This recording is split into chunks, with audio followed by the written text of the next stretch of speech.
From the time that they pronounced me dead was a good 45 minutes. They cut my clothes and then they paddled my heart because my heart had stopped. And I could see people screaming and crying, but I didn't realise that was actually my physical body because I was somewhere else. The only thing that I could feel, if you could imagine, absolute love and peace. There wasn't anything else to be felt.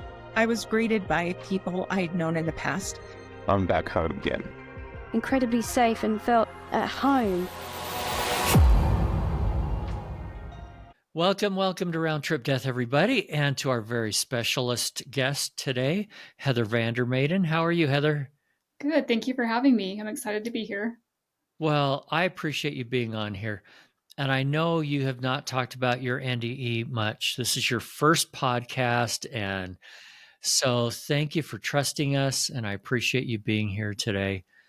And as always, before we jump into the NDE, let's take just 1 minute and get to know who Heather is. Tell us a little bit about you. Okay. Well, I had my NDE when I was 20, so it's been quite a few years. I have 2 kids now, and I work in the legal field, and pretty calm life. But it's definitely changed my view on death. I'm not scared anymore, and I'm very grateful for the experience. Well, we'll get into all those details, but your mom and just a regular, wonderful person. And okay, well, let's jump into it. Let's go back to when you were 20. Oh man, you had not a fun health issue going on. I know other people that have had this too, and it is not fun. Tell us what was going on. So when I was 19, I'd been healthy up until that point, and I was diagnosed with ulcerative colitis. And generally you can keep it in remission, and I wasn't able to. So for about the next year or so, we tried every medication possible. I saw multiple specialists, and it was not able to go into remission. So I was getting sicker and sicker. I weighed about 94 pounds at this point, couldn't eat anything but vegetable broth and baby food. And one day I was sitting at my parents' kitchen table, and I heard this voice say, "You're going to die soon." Thought there was no one else in the room but me. And I looked around and I thought, okay, that was very clear what was said. I was in complete denial how sick I really was. And so I just assumed there was going to be a car accident and I was going to die that way. And so I started kind of preparing for if I wasn't here. And then as the months grew on, I got sicker and sicker. I ended up in the hospital for collapsed lungs. I kept passing out and falling down the stairs and broke my tailbone. And that was in October. By December of 1999, I was really, really sick and was admitted to the hospital for what would be 3 months. So I didn't realize that ulcerative colitis affected other things like lungs and falling down stairs and stuff like that. I was really dehydrated and malnourished from not being able to keep any fluids in. So I think that was a lot of why I was passing out so much. That does make more sense. But I also waited a week to go to the doctor or the hospital for my lungs collapsing because I thought it was back pain. So. Except that you couldn't breathe. And just to give people a heads up of what's to come, you had multiple near-death experiences during this 3-month hospitalization time. And we're going to kind of pick them apart and take them one by one, even though there's a bunch of overlap. But okay, so you're in the hospital. Things are going downhill. Give us a little more idea of the medical side, what happened.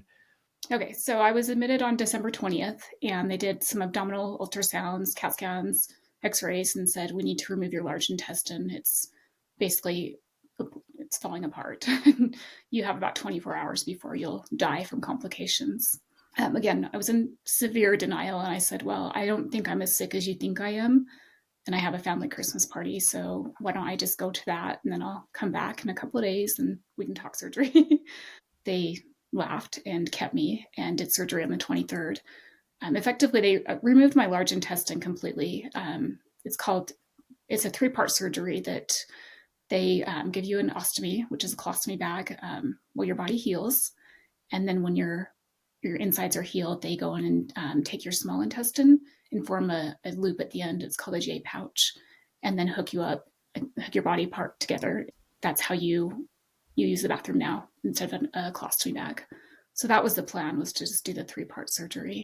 And I went critical before they were able to finish that surgery. The first surgery, I should say, is when you went critical and... I had about 13 surgeries. So... Wow. Yeah, so the first surgery went pretty well, I think. It was done on December 23rd.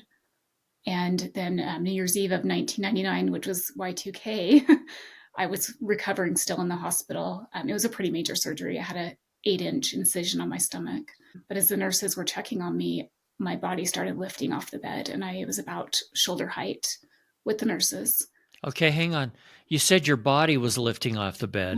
My soul, yeah. Oh, okay. Your spirit was lifting out of your body and coming up. Yeah, I'd never had that experience, so I felt like my entire body was lifting up and had no idea what was happening. It was kind of scary. Yeah. The nurses didn't seem to notice. They just kept checking my vitals, and then they left the room, and I floated back down. So that was the first time I left my body. Okay. What prompted the second time? Second time, on January 3rd, my small intestine came out of my stomach. And so they rushed me back into surgery to replace that. And then it happened again on the 11th, same thing. It's called a small bowel evisceration.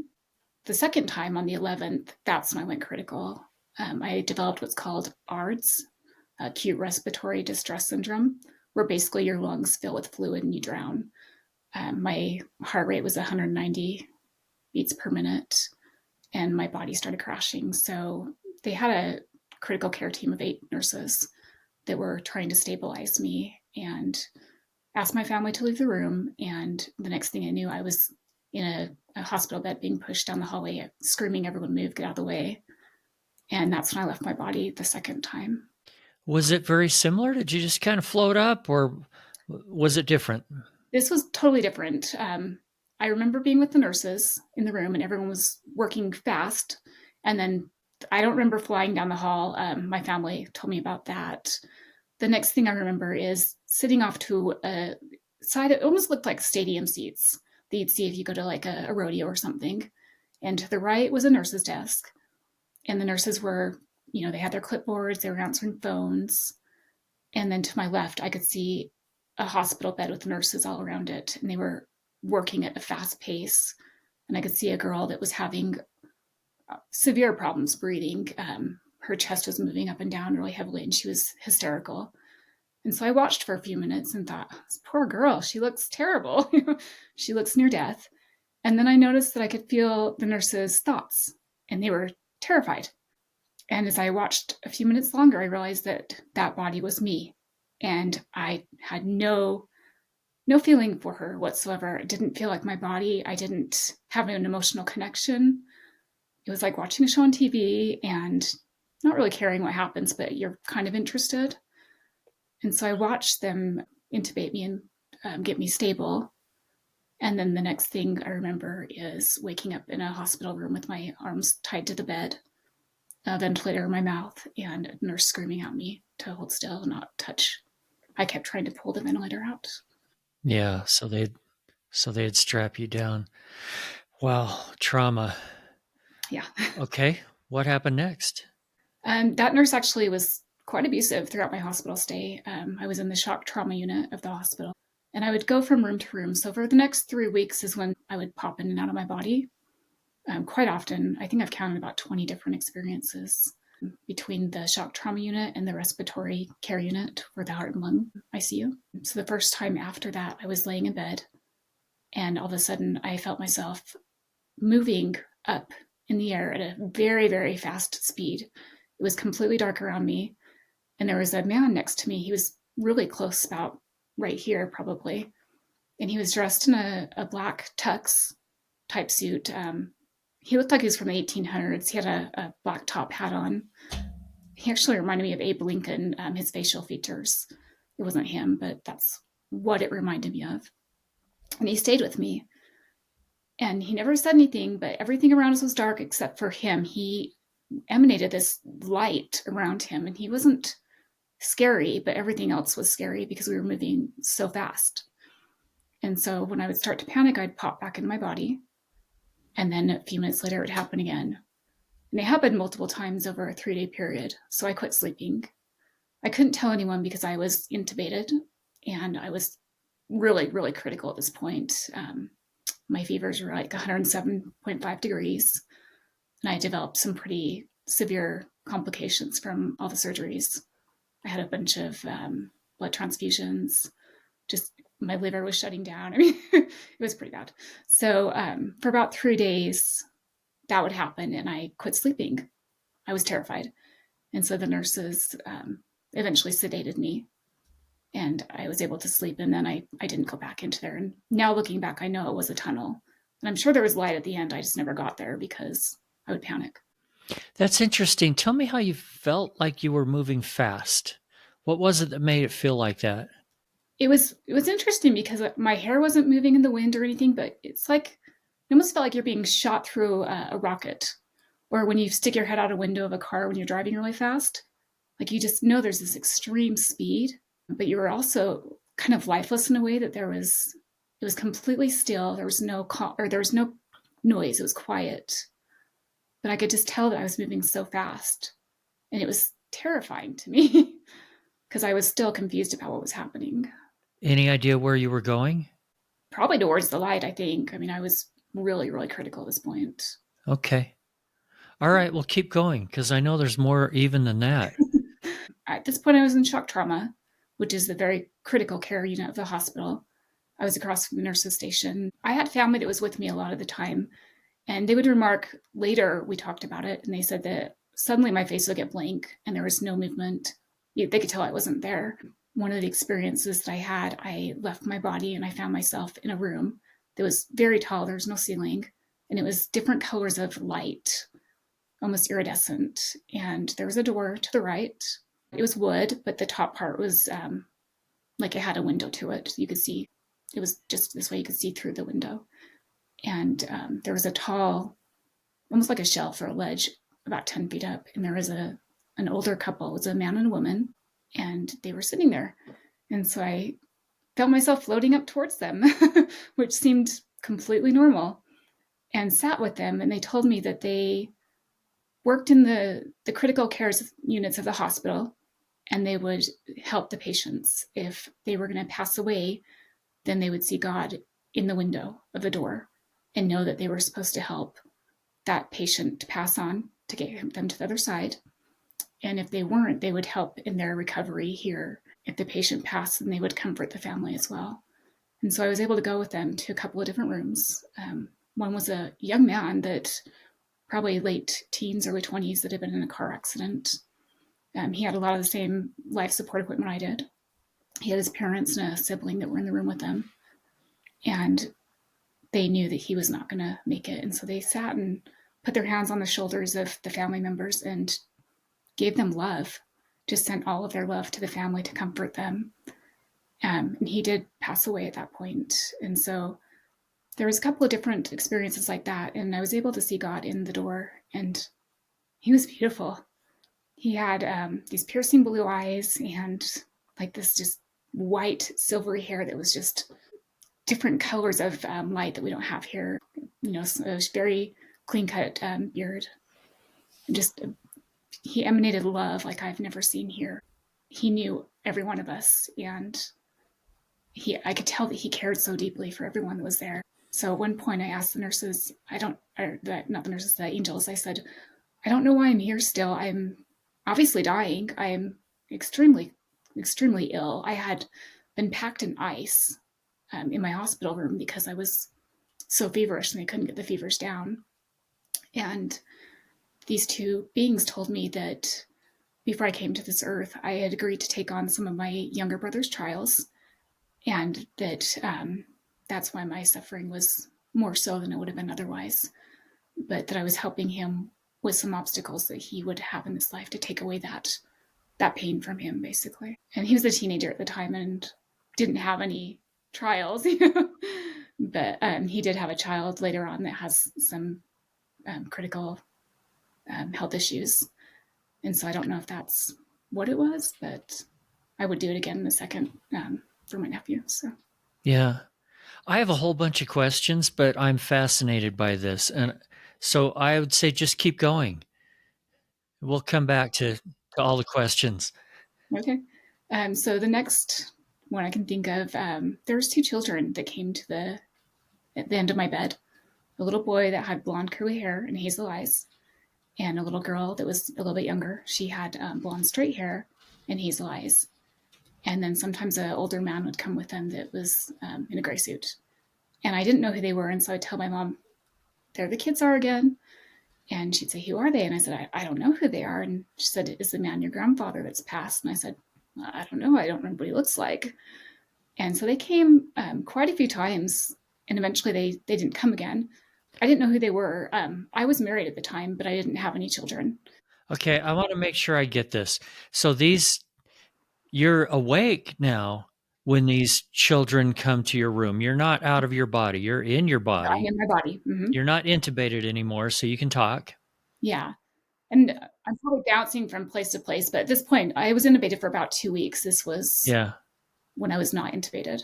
And these two children in spirit form show up in your room. You're the only one that can see them.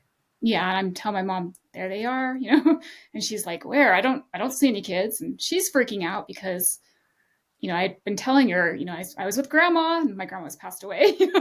I'd tell them all these experiences and I'd write them down on paper when I was intubated. So they knew stuff was happening, but they were pretty scared. And sometimes the little boy would come by himself. I just didn't know who they were. And so we joke about it because my husband was Portuguese. He was dark, had dark eyes, dark hair, darker skin. And so I'm, kind of dark hair too. And these kids were blonde. So I did find out later who they were. Okay. Let's keep everybody in suspense on that one. Let's come back to who the children are. Sorry, listeners. I know you want to know right now. But I want to kind of go chronologically here. Okay. As to what all was going on. So does your mom think that you're crazy or that they're giving you drugs that are making you hallucinate? Or does she really believe you because this is so real to you? So I had a morphine pump that I could use whenever I wanted, and I chose not to. I hated how it made me feel. I purposely would ask for no drugs.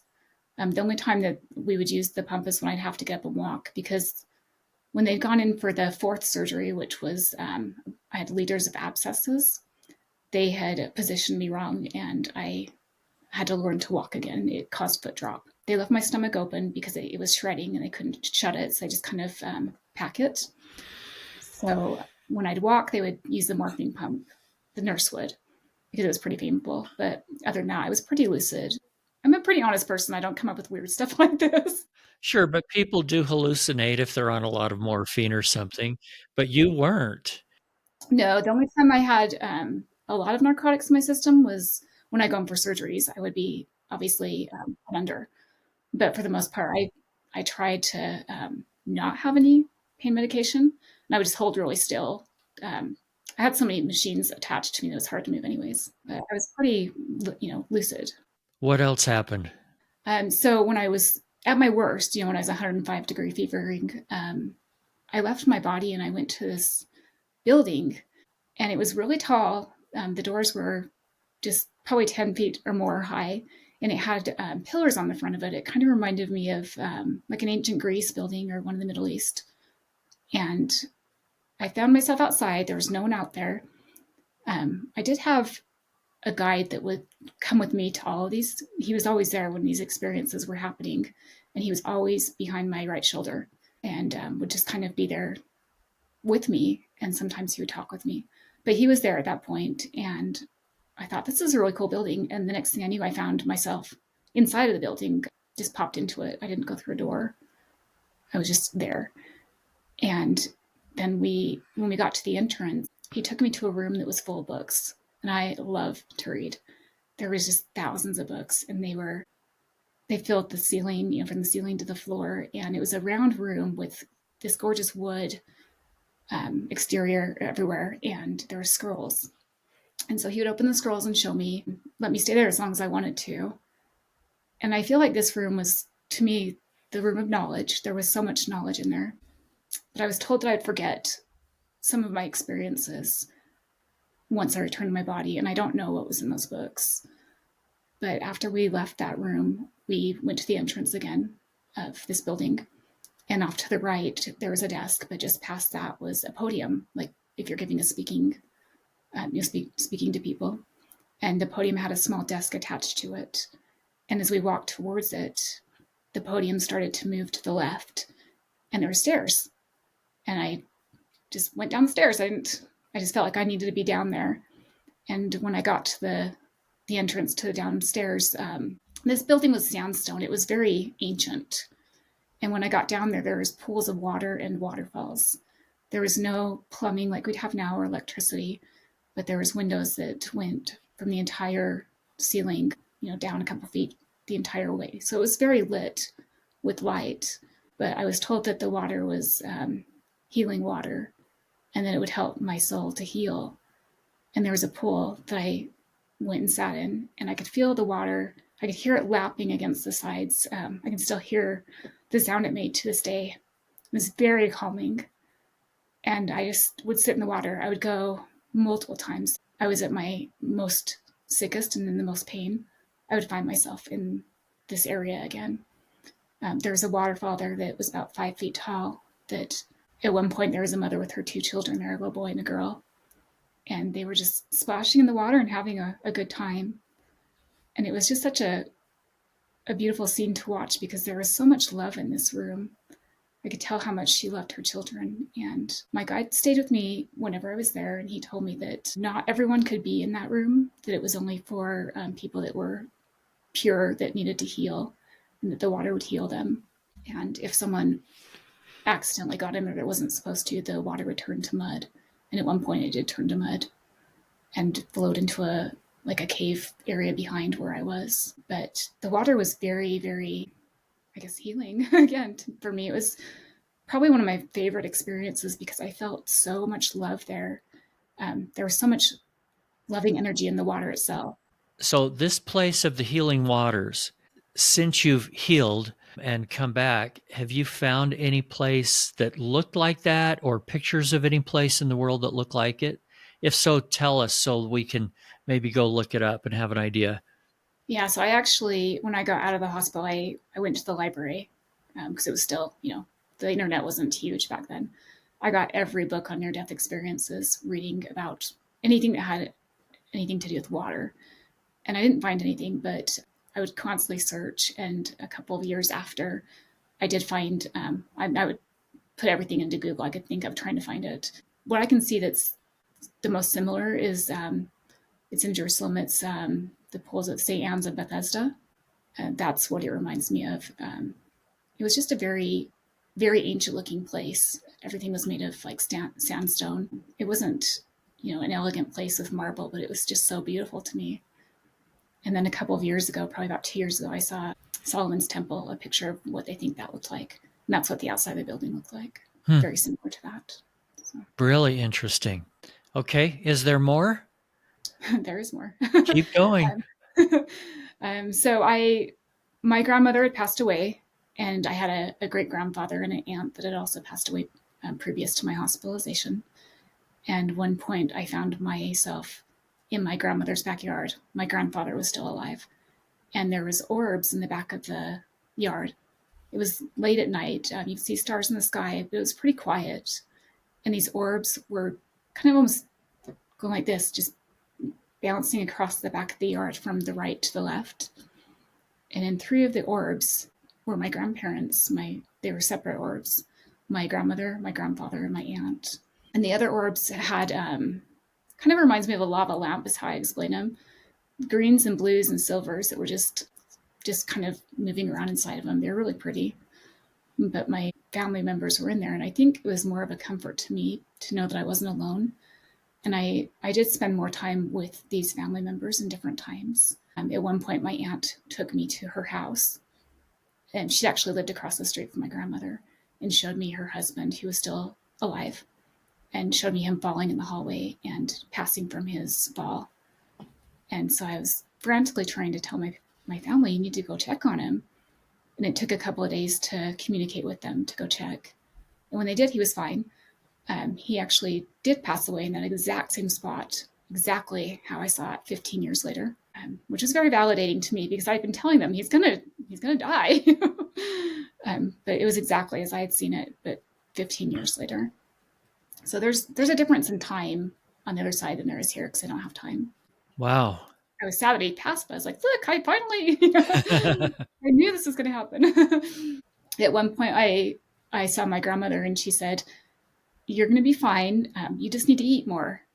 And there was more to it than that. So I said to my family, when they were telling me you need a liver transplant, I said, oh no, I'm fine. I just need to eat. That's what Grandma said. Grandma said I just need to eat more. And it ended up being that when I got out of the hospital, I weighed 79 pounds and I was constantly being offered food, trying to get some weight on me. At that point, they're like, well, maybe she's a little bit cuckoo. And your grandparents had passed away prior to that, right? And this grandmother had, yes. Yeah. Okay. Yeah, her husband was still alive and he would come to the hospital and I would tell him about her and he would say, tell her I love her and I miss her.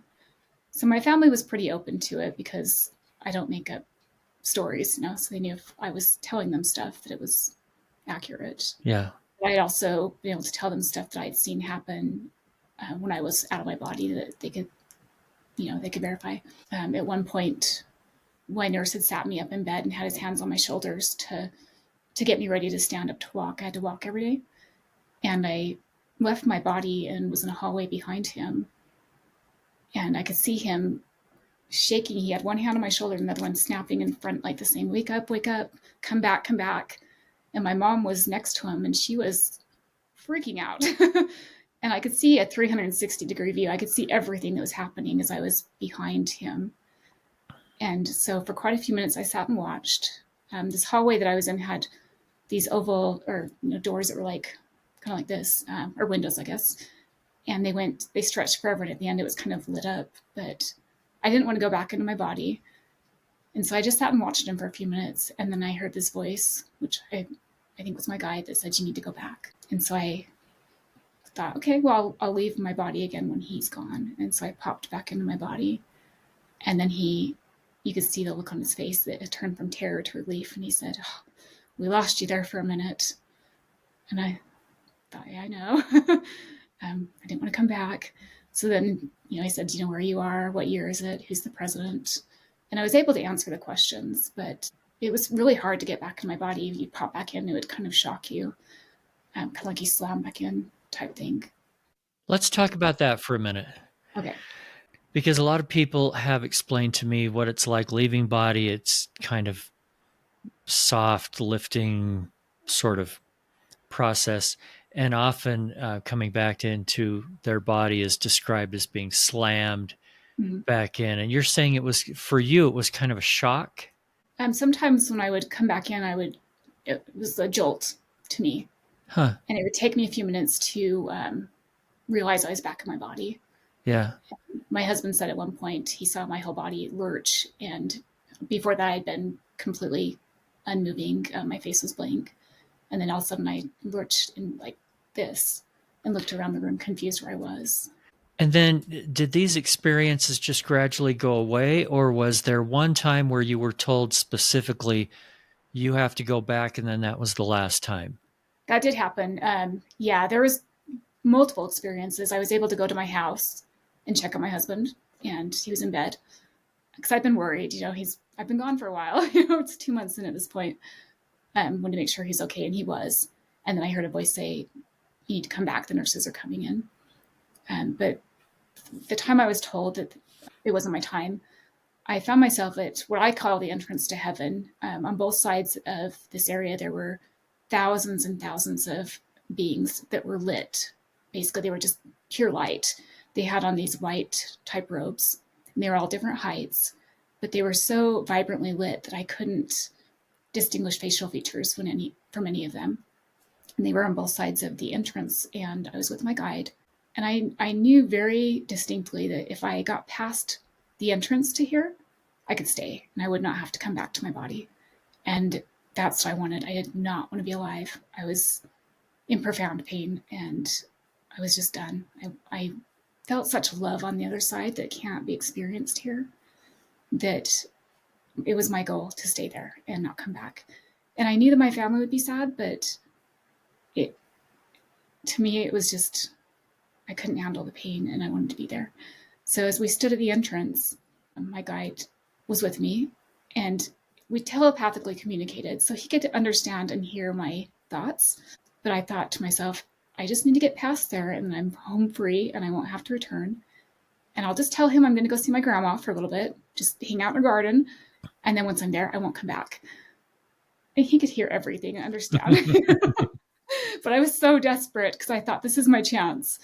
And as soon as I thought those thoughts, I heard him say, it's not your time yet. You have to go back.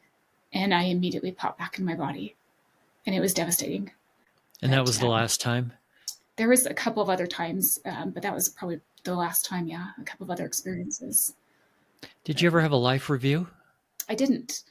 Yeah, that I remember. So it's always interesting to me when someone has a life review because I don't remember one. Well, that's okay. Everybody's experience is different. Yeah, I don't know if it's because I was never going to stay there and it was just a reprieve from the pain or I don't know. But yeah, I never had one. Well, when you and I talked previously, and correct me if I'm wrong, I believe you told me that sometimes you could almost control this when you were in the hospital. Mm-hmm. If you were in a lot of pain, you could leave. Tell me about that. Yeah, so my dad actually took FMLA. He worked for the government. And they were called to the hospital so often, my family, because I would just go critical quite often. And so they ended up my family decided to have someone there at all times to keep an eye on me. And so he would sit and read his book next to the bed, and I would watch him. And if he wasn't paying attention to me, I would pop out of my body. It almost became like a game, like see if I can get away with it without them noticing I'm gone. And he never noticed I was gone because I wouldn't be gone for very long. But a lot of the times I would go to the healing waters, or I would just be out. The minute I left my body, I felt healthy and whole and young, and there was no worries. Like on Earth, you worry about bills or everything. There's always a worry for people. And once you leave your body, it's just absolute love, and nothing worries you. There's no pain, and so I would pop out quite often when he was there. For you, did you feel like those healing waters were healing your spirit or you physically also? I feel like I was being healed physically. I was told that I had a 4% chance of survival. And when my main doctor would go in for surgery, he'd say, I don't know what I'm going to do, but I'll figure it out when I get in there. And at one point I found myself in a field. I was above the field. It was a grassy area with trees, and there were 2 white tents. And as I kind of floated down towards the tents, I had my guide with me, and there was doctors in there in white lab coats. And they had petri dishes and microscopes and huge medical boats. And they were all working together, and they were working at a pretty rapid pace. And my guide told me that the only reason I would survive is through faith alone and prayers. And so I knew that the doctors didn't know what they were doing, but they were being almost fed the information of how to save me from the other side. And so I felt comfort in that they weren't alone as they were working to save me. All right. We're going to get you back another time because I have a feeling there's a whole bunch more to talk about, but we don't want to be hours and hours today. So if you don't mind, I'm going to jump into some question and answer, but be free to fill in whatever you want to. If there's something you want to say, I don't want to be cutting that off or cutting it short or anything. Okay. I want to go back to some of the sort of chronologically here. Okay. Before you were even in the hospital, you heard that voice telling you that you were going to die soon. Do you have any idea who that was? Yeah, it was my guide. And I felt him multiple times since then. He's always around. I can feel him always. Still to this day? Yeah. Oh, yeah. Do you have any idea if this guide has any relation to you? Friends, family? I think he was he's been there since my birth, but he's not related ancestrally. It's almost like we made a pact before he came here that he would help me through this life, is how I feel. Maybe you'll have your chance to help him sometime. Maybe so, yeah. Okay. When you found yourself moving really fast and there was a man in a black tux, any idea who that was? I think he was a very far removed grandfather. I've looked through family pictures, and I think that he was probably one of my great type grandfathers. All right. Now, I promised our listeners we would come back to this. Let's talk about the 2 children and the man in the gray suit. Okay. So when I was released from the hospital, it took about 2 years to recover and learn to walk again. I had to learn to walk and talk, and my hair had fallen out. It was quite ghastly. So it took about 2 years to recover. And by that point, I was pretty healthy for the most part. I'd gained back the weight, and I had the reversal surgeries and was doing quite well. And then I had one more surgery where I did a tummy tuck to remove the scar and fix it, kind of. And I went pretty critical with that and left my body for the last time. I floated above it when I was being given a blessing before I went in for another surgery. And I was told that would be the last time that I would leave my body. And it was the last time. It was almost just such a profound gift to experience that love on the other side one more time. But shortly after that, I did heal significantly after that and didn't need surgery. And I was sitting down on the couch one day watching TV, and I heard my guide tell me, your body will not support a pregnancy. I thought, well, that's obvious. And I was told if I wanted to become a mother that we would need to adopt, and that's how I would find my children. And so at that point, I was 23, and you had to be 25 to adopt from Guatemala. That was the country that we had chosen to adopt from. And we had 2 more years to wait for that. And during that time, they actually closed the adoptions down. And I decided that we would do foster care. Just in the meantime, I didn't know you could really adopt through foster care. But I just wanted to be a mom. I was healthy, and I just wanted some joy in my life with kids. And so we did do foster care and fostered 25 kids. And the 3rd child I had, I got a phone call it was on Halloween. They said, we have a 20-month-old boy and a little 6-week-old girl. And I heard that guide say, it's the boy. And I said, well, put us in committee for both, because it's an adoption committee where they choose, different families. And about a week later, I got a call that we had been chosen for this little boy. And when I went to pick him up, it was the middle of winter. And he had this little blue and white plaid hat on, like a fleece hat that covered all of his hair, and a blue puffer coat on. And I got him home and took off his hat, and he had curly blonde hair and hazel eyes. And that was the little boy. So, What's his name? His name's Isaac. So we fostered him for about 1.5 years, not knowing if it would go to adoption or not. And I was able to develop a really good relationship with his birth mom. And I felt that was important, that I wanted an open adoption so she knew that he was loved and that she could see that he was safe and she didn't have to worry. And so we ultimately did end up adopting him 1.5 years later. He's 24 now. He's definitely that little boy. Just the hair, it was him. It was very, very, it was like being shocked in the gut when I saw him. I just knew it was him. So we fostered many, many children after him. One stayed for almost 2 years and then went back to his parents.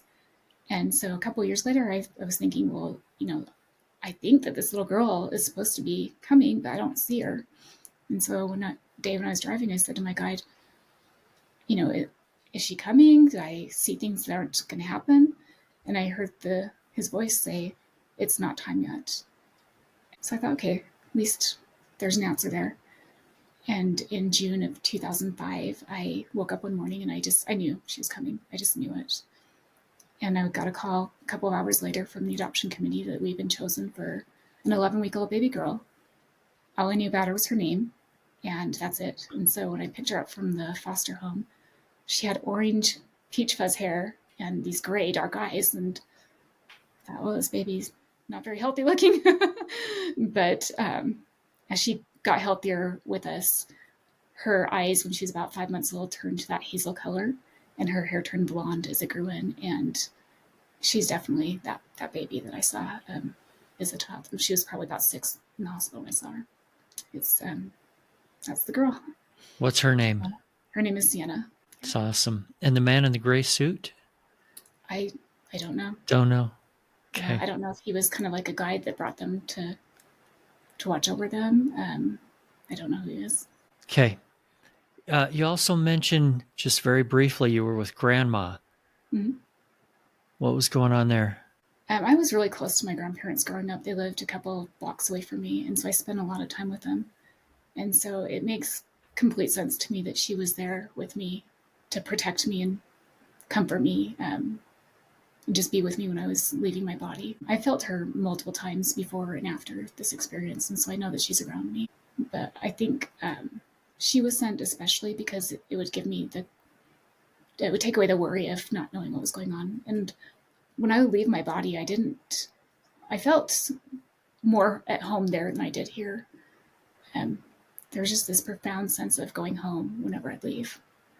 And so having her there was definitely comforting. Tell me a little bit more about the tall building. What was the whole thing, a library or just that one room? Just that room, from what I could tell. What do you think the rest of the building was used for? The area in the very beginning, when you walked in, it was there was shelves on the wall that people could read. There was chairs and people were reading a lot in there. So I think it was I call it the building of knowledge and healing. And I think that everyone kind of has their own experience with that if they go to those buildings. But for me, it definitely to me held all the knowledge. And I've heard, Akashic records maybe, but it was, if you needed knowledge, that's where you went. And so the people that were there in the main entrance, they were just reading books and gaining knowledge and getting their questions answered. I thought it was kind of funny that you described the door, but then said you didn't use it. You just sort of appeared inside. It's like, what's the door for? Yeah, I don't know. But I did think it was really cool that I could just pop through and be inside. I mean, we don't get that experience here. Yeah. Okay. Now, there is something that I admit I really don't understand. I have a long ways to go on this one particular topic I'm going to ask you about, and that is orbs. Mm-hmm. And some people see them, some people don't. When they see them, like you did, there's usually like they see somebody in it. I don't get why people are in orbs. Enlighten me. Tell me more about the orbs or what you know. Yeah, that's probably what I know the least about. I know that people lately have been saying they're seeing orbs in different parts of the United States. I don't know a lot about them. For me, it was just very comforting to see them in a place that held a lot of good memories to me. When I think back about it, I don't know why they were in orbs, because you could just see their face, you couldn't see their body. And at the time I thought, well, it's a little bit odd, but it was kind of a cool experience because I felt like time was suspended. Like it didn't exist in that moment. And there was a different feeling of energy there than there generally was in my experiences. It was like you're enveloped in a loving hug. Tell me more about that. How do you feel that when you're looking at an orb? Well, those orbs especially, because those were people that had a profound amount of time in my childhood. And I miss all three of these family members quite a bit. So seeing them there and knowing that they're not here on this earth, but they're still there and I will see them again and that they're safe was something I needed for me.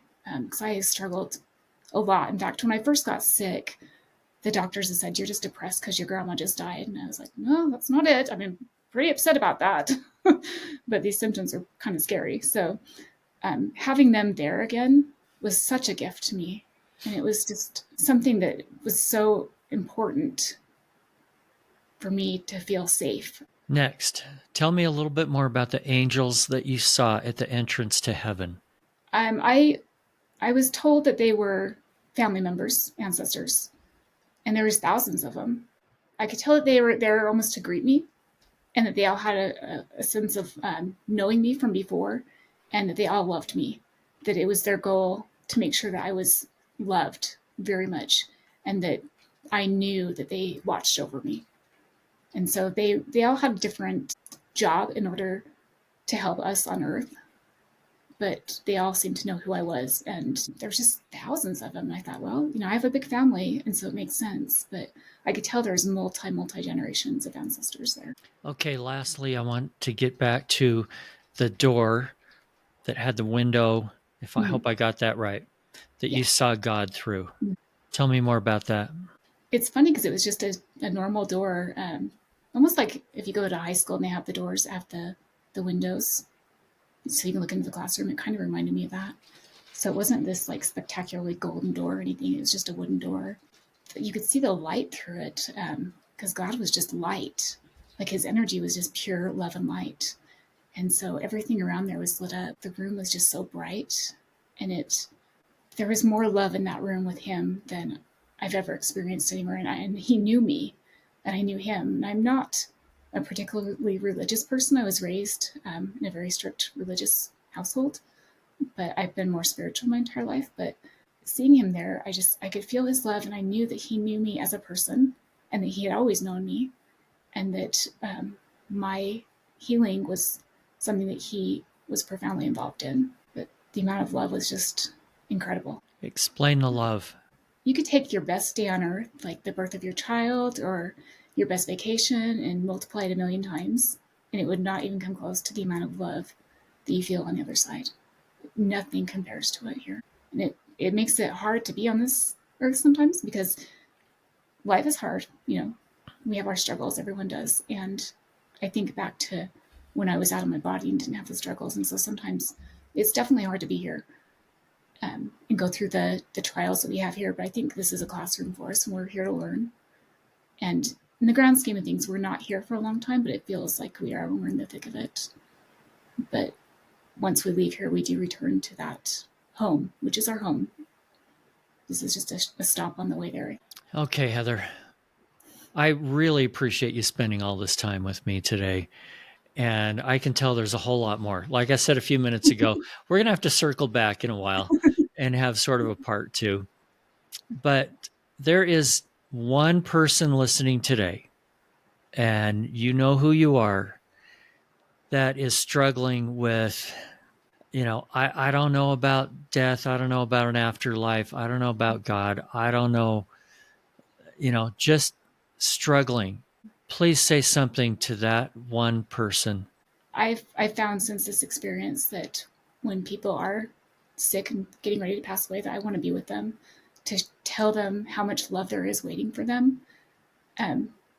Each person on this earth is profoundly known and loved. And sometimes we feel alone, but we are definitely known on the other side. Every single one of us. We are so loved. And sometimes things get overwhelmingly hard here, and we want to just check out. But we're here for a reason, even if we don't know what it is. And there's nothing to be afraid of when we leave this earth. It's like stepping from one room into another and being greeted by every person that loves you, like you're at your own party.